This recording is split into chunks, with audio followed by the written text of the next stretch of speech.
Y'all already know what it is. Jay Williams, Let's Live Life, and we're back. So before we get started with today's video, I'd like to give a shout out to Norelco. Norelco is a company that makes hair clippers. I'd like to thank y'all for fucking my beard up. For telling me the number 3 guard was a number 3 guard. This is not a number 3. This is a 1. So that's where I'm at with that. Went to go knock the beard down last night. New pair of trimmers, put the 3 on it. Ran a stripe up the side of my face and was like, uh-oh. Uh-oh. Oh no. Oh no, oh no. Oh shit, oh no. That's what we own now. So today's video, highly sought after, cell phones in prison. It's a hot topic. There's a lot that goes into it. A lot of drama, a lot of beef, a lot of problems coming your way if you got a cell phone. Everybody keeps asking, how do y'all get cell phones? Is it hard to keep a cell phone? How do you pay your cell phone bill? Where do you put the cell phone? What happens if you get caught with a cell phone? Well, today we're gonna go over all that. Y'all know what we do, man. Y'all know how to seen it. Y'all know how to lived it. So let's relive it. Norelco. Now, having a phone, that's the definition of the gift and the curse. There's a lot of pluses to it. There's a lot of downsides to it. Let's run them down real quick. First and foremost, you can call who you want to. You don't have to put the number on a list. You don't have to worry about the prison listening to your conversations. So if you want to get freaky on the phone, say something that the girl usually wouldn't feel comfortable with you saying or her saying because she knows somebody's listening, you can do that on your cell phone.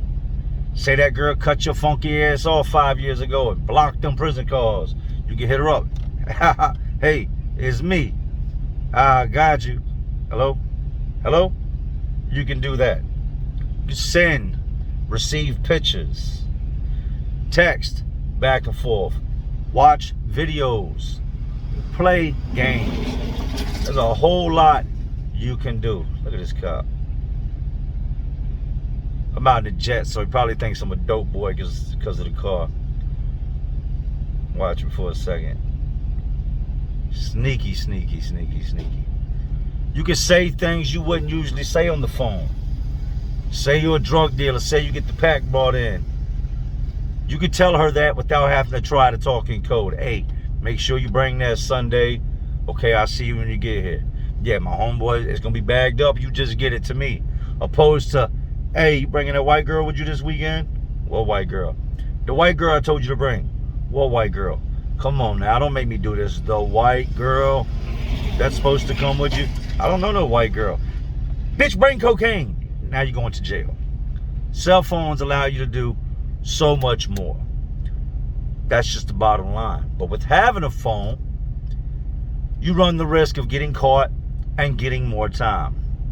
They're going to send you back to court because you've broken all types of procedures. With this phone, you could possibly orchestrate an escape attempt. You can do all types of things that you can't do because they need to monitor you, listen to you, watch you at all times, and you having a phone is going to make them real uncomfortable. It's going to put a target on you if you ain't built like that. There's going to be some dudes that they want that phone. They need that phone. They feel you shouldn't have that phone. They're tougher than you. They're going to come get that phone. People are going to tell on you if they can't beat you and get the phone from you. There's a whole lot that goes into this. I told y'all about one of my cellies in the past, Big TJ. Big Night and Hill, rest in peace, Big TJ. Big TJ was killed once he was released from prison. Came home, tried to turn his life around, was robbed and murdered in his mom's driveway, right? TJ comes in his cell, and TJ's mom had a good job. TJ used to hustle down on 22nd and T Street in Churchill. If you watch my videos, you've heard of TJ before. Big dude. But there's some things about TJ I left out just because it wasn't time for that. TJ ain't in the cell long, maybe 2-3 days, and I can tell he's feeling me out. He's trying to see, like, is this somebody I'm gonna stay in the cell with? Is dude all right? I'm a bald-headed white dude covered in tattoos.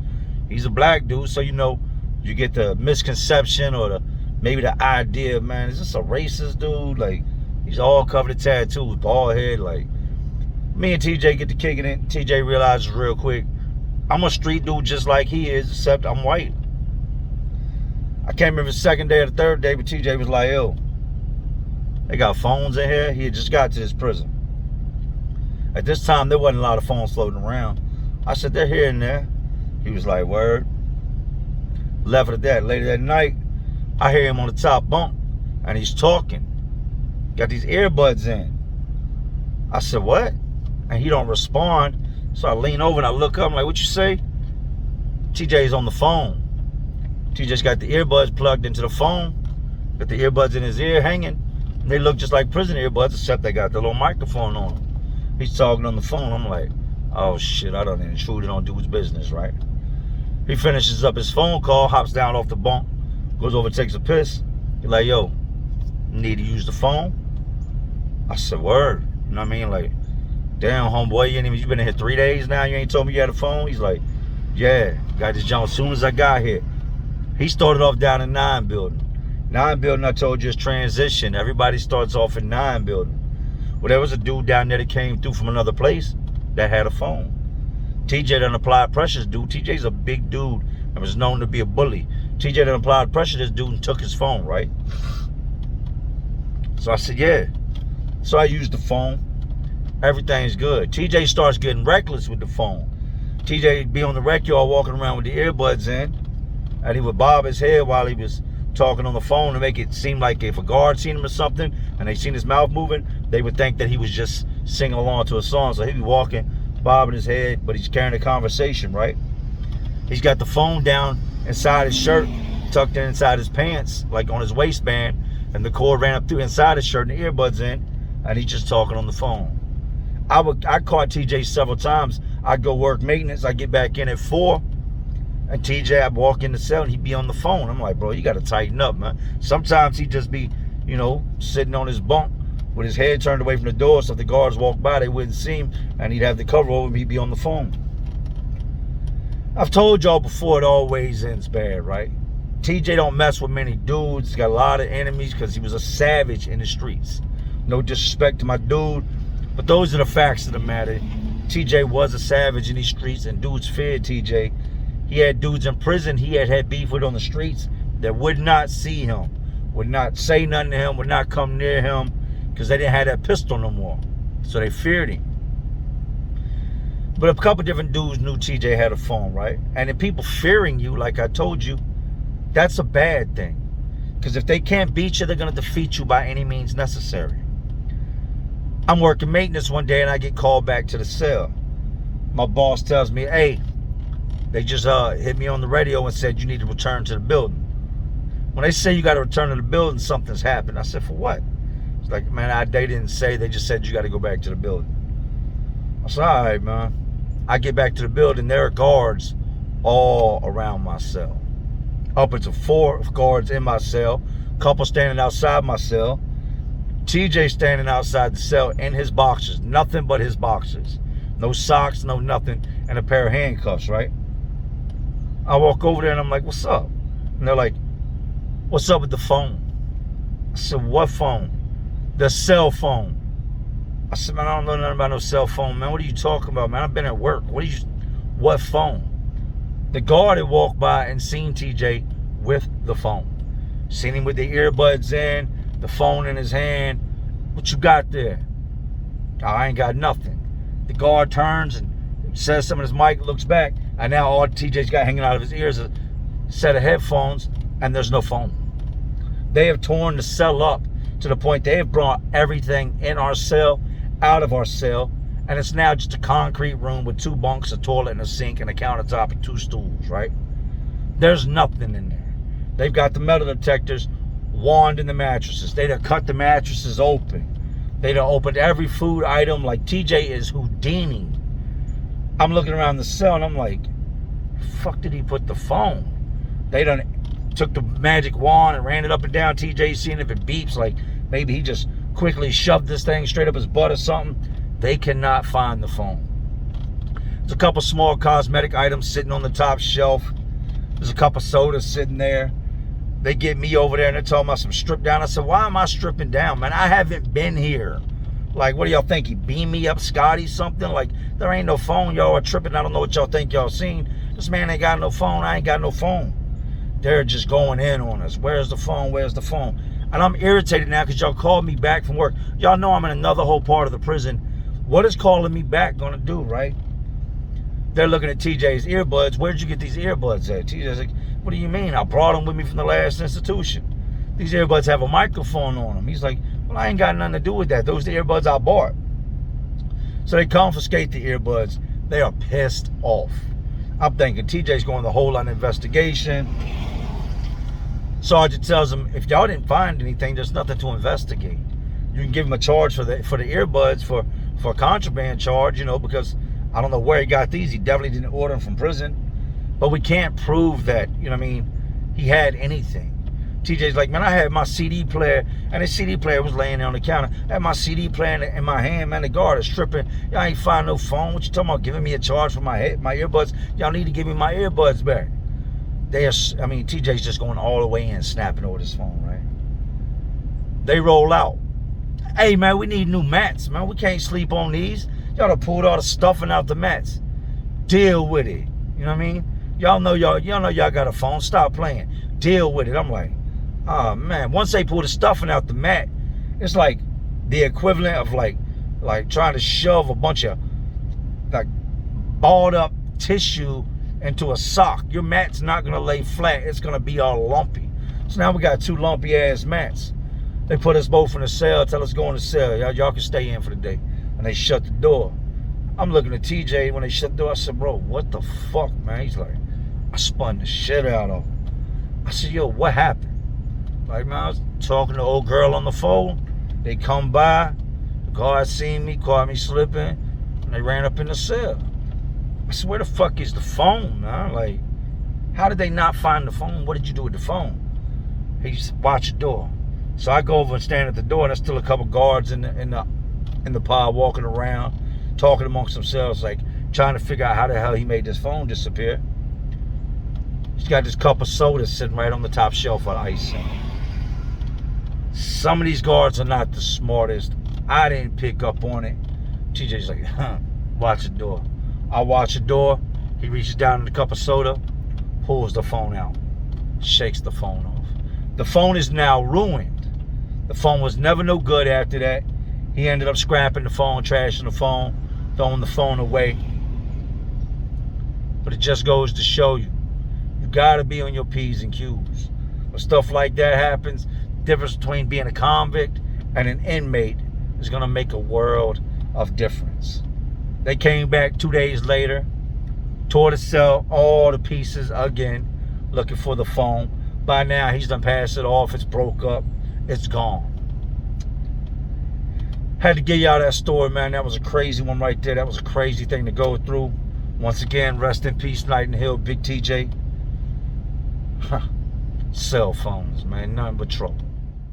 Now, the problem with you taking a phone from somebody else or stealing the next man's phone is that phone is only going to be good for a limited amount of time. You don't know the account number. You don't know who set the phone up. You don't know what telephone service, if it's a prepaid. You don't know any of that. So when your bill comes due, or it's time to put more minutes on the phone, whatever type of phone you got at that time, you can't do nothing with it. It's gonna die. What we would do, you get a phone, you also get the account number, the number you call to refuel the phone, to put more money on the account, to pay the bill. And you're either gonna write your girl, and this is all common knowledge, so don't say I'm giving the game up. There ain't nothing in prison they ain't discovered at this point. You're gonna write your girl and say, hey, something slick just in case they come across your letter, which you're not supposed to open your mail, but just in case, hey, please send me some money from my bank account. Here's my account number. And that account number is actually the phone account number. That's the number you need when you call to pay the bill. Something along those lines. And every month she knows, whoever you're in touch with on the outside knows, you got to put money on their phone so that you can keep the phone active. They used to have these people come in and teach these classes from time to time in prison. We had PREA, Prison Rape Elimination Act. They would come in, set up shop in a visitation room, put chairs everywhere. If you had been good, stayed out of trouble, they let you go over there and listen to like this class. They would come in and do classes on different diseases. They would come in and do trade classes, things of that nature, just trying to educate people. I've been to a bunch of different trade classes, things like that in the past. And one thing I noticed is these people that had this position of power and that was with these companies, most of them had their phones with them. Like the prison allowed them to bring their phones in with them, which they didn't even allow the guards to bring their phones in. They would allow the unit managers, captains, wardens, certain people to have a phone because they had gotten to a level of success. They knew they could trust them with their phone. I go to this class one day and it's this trade show. You know, they're talking about different trades, benefits inmates are offered when they get out, how if you're hired as a convicted felon, they can get up, your employer can get a $3,500 write-off on his taxes for hiring you, and all these different things they're trying to teach us, right? During like this little job fair in the visitation room. Well, I see the lady's sitting there and she's talking, and then some other guys start talking and they go into what they have to offer, and they're telling their, section of the story, how we can be helped when we get out with food stamps.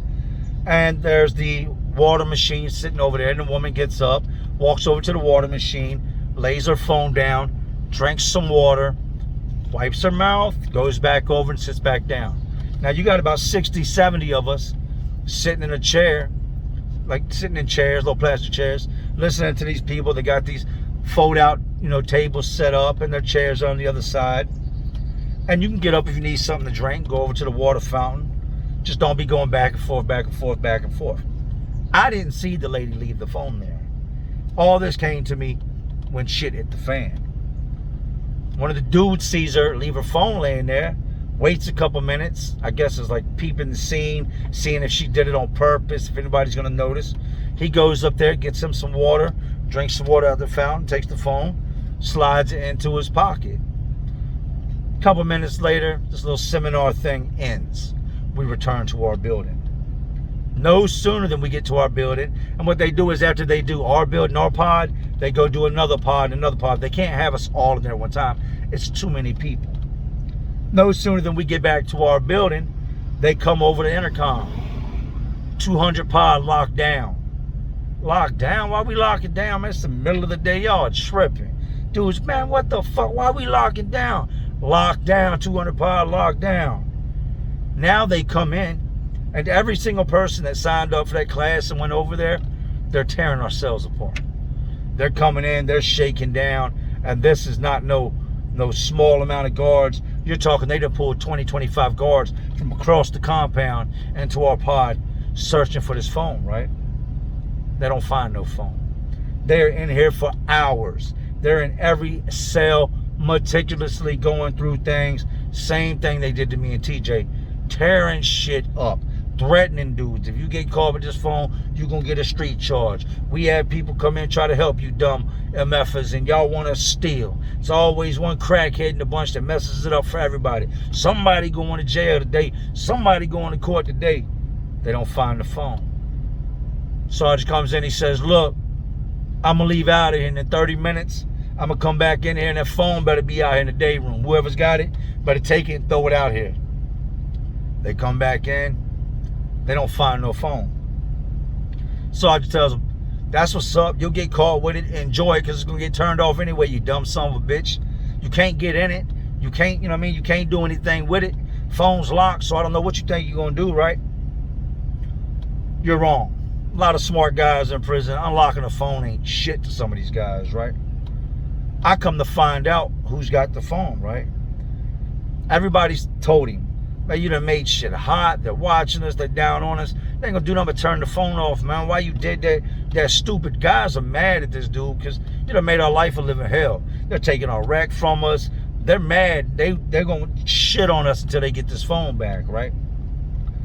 maybe 2 o'clock, 3 o'clock in the morning one night, I hear a whole bunch of commotion. I hear keys, walkie-talkies, people talking. And I look out, there's cell 11. And they're in that bitch deep. I see the sergeant come out, and the sergeant's got something in his hand. I'm looking down, I'm like, what the hell is this dude? You know what I mean? Like, what dawns on me? They got the phone. At the time, they had these perimeter vehicles that would ride around the outside of the prison. And I don't know if all prisons have this. If there's any prison guards watching and y'all got this, if you know about it, let me know. But they have what's called a signal jammer, which will, when the vehicle goes by, it'll jam the signal. And then they got a signal receiver. So if you're on a phone and you're talking, they can pretty much pinpoint exactly which cell it's coming from. Boom. They lock in on cell 11. They come running in. Dude turns the phone off real quick, and they had been searching for it, but he had it stashed somewhere outside of his cell, had it turned off. That way, if they're looking for the signal for it, they can't get anything. They can't find it because he's got it turned off. He let some time pass. He feels comfortable. They're not searching for it no more. Takes the cell phone in the cell, is using it. Took him and his cellie that worked in Enterprise, which is like a factory in the prison, straight to the hole. His cellie had nothing to do with it, but they both got charged with the phone. Because you know damn well dude didn't say, all right, man, I stole the phone. They're looking at it like, all right, if you didn't steal it, you knew it was a stolen phone. You knew it belonged to somebody that came into the prison. You knew you shouldn't have had it. Dude was a sucker. He should have owned up to his phone. That's one of the rules. If you was somebody cool and you get jammed up with something, you don't let him go to the hole behind it. You don't mess up his release date behind it. You say, hey, that's mine, man. I got to wear that. I got caught slipping. Yeah, y'all got me. It's mine. But he didn't do that, and both of them went to the hole. I don't know what the outcome of it was. I don't know if the lady got her phone back or if they kept it pending investigation. But I know he had to be one of the dumbest sumbitches I've ever come across to steal a phone that belongs to somebody that came in from the outside. We don't always end up with these phones the way you think. As you can see, I'm a little dirtier than I was during the last video. I'm doing this in between trying to get these houses done. Once again, thank you, Norelco. So most places I've been, there's one thing in common when it comes to these phones. Any place that's got a lot of phones, they're not coming through the visiting room. They're usually coming through the hands of an employee. An employee can range from a guard, a nurse, the commissary man, the kitchen lady. A large variety of people work at prisons. It's not just guards. There are a lot of jobs that got to be overseen. There are tractor trailer drivers that come in and out hauling stuff, maintenance men that come in and out, counselors that come in and out.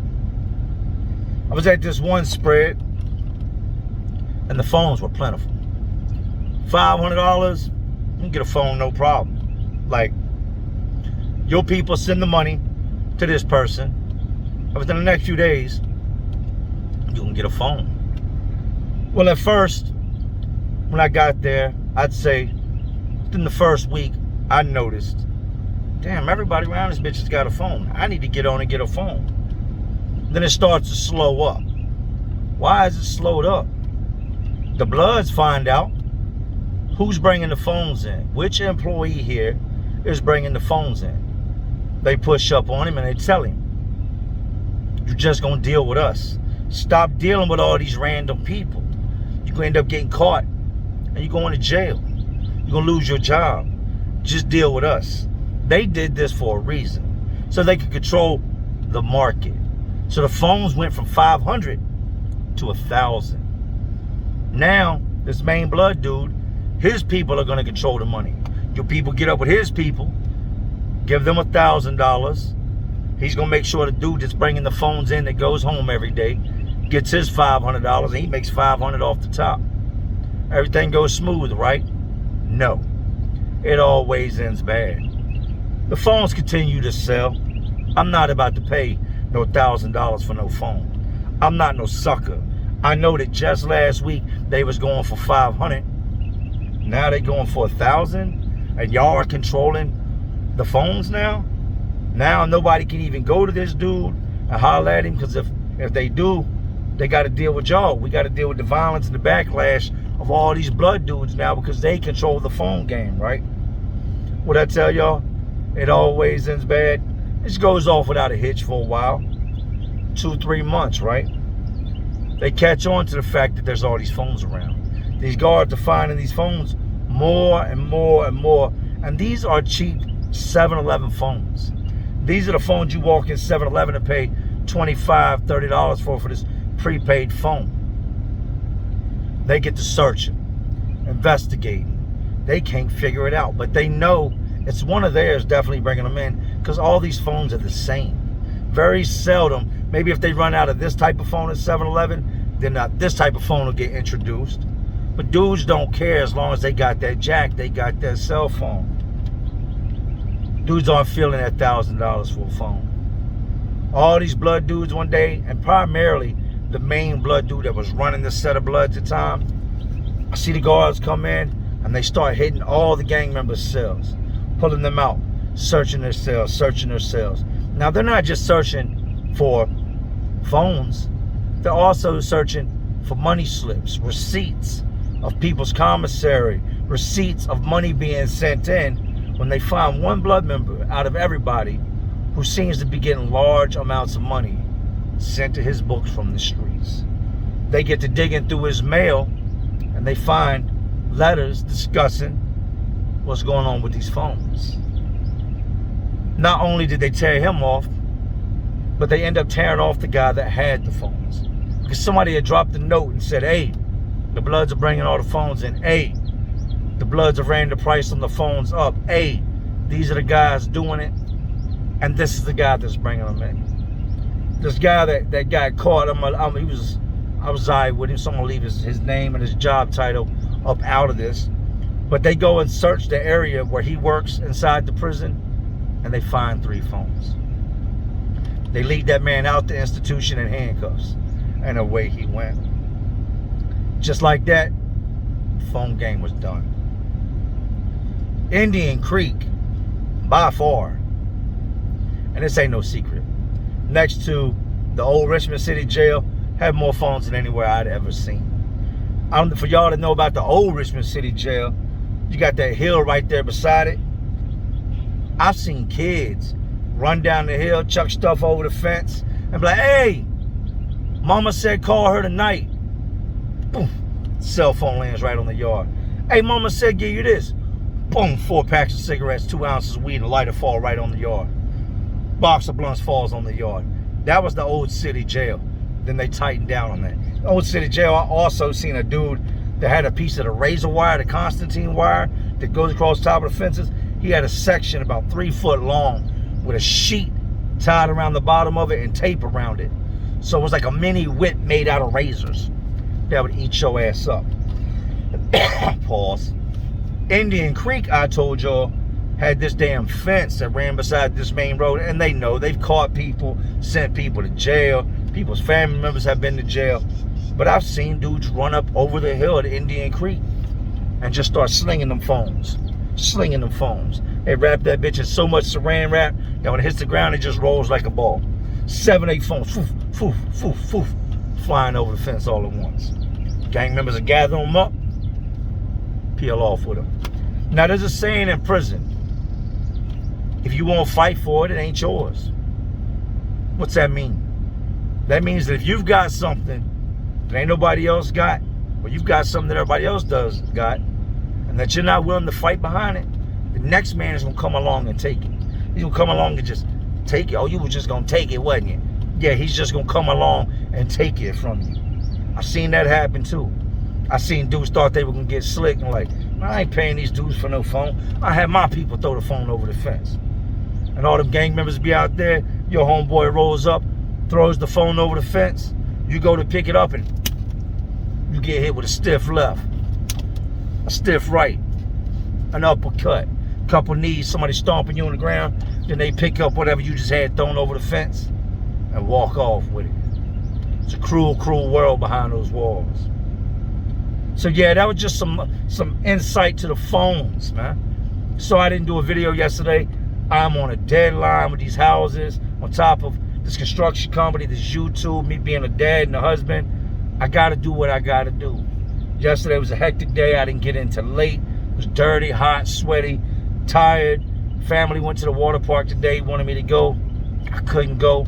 I gotta get this money, man. I gotta make sure that I leave behind something, that my legacy is what it should be. You know, I love all y'all. We're approaching that 200K. Hit me up on the gram. Yesterday I dropped, you know, just a little highlight of the fact that we just reached 25 million views. Who the hell would have thought when I was in that cage, I sat in that prison for all them years and all them jails, detention centers, that one day I'd be able to say 25 million views, 200,000 people. That's stadium numbers, man. And I couldn't have done that without y'all. Update on Michael Cottrell. I know I'm rambling, but I got a lot going on I didn't get to update y'all with. I talked to Michael Cottrell today. It's my homeboy. They got 56 years for breaking in a house and stealing a laptop. He's doing good. He's up there with Jacob Aquino. You know, so he's up there with Twin. I got to speak to him for a minute and Twin. They told me they're not hitting my brother with street charges. The guards are not going to press charges on my brother for the altercation he got into with a guard. So that's a blessing. He will be home in October. I'll have him on. My homeboy Lil Bubba gets out in September. I'm actually picking him up from Greensville. That's going to be a weird day for me. That will be the first time I've ever been on that property without being incarcerated. It'll be the first time that I've ever been there and been able to leave at my own free will. Once again, fuck you, Norelco, for what you did to my beard. Got me looking like I got damn mange or something.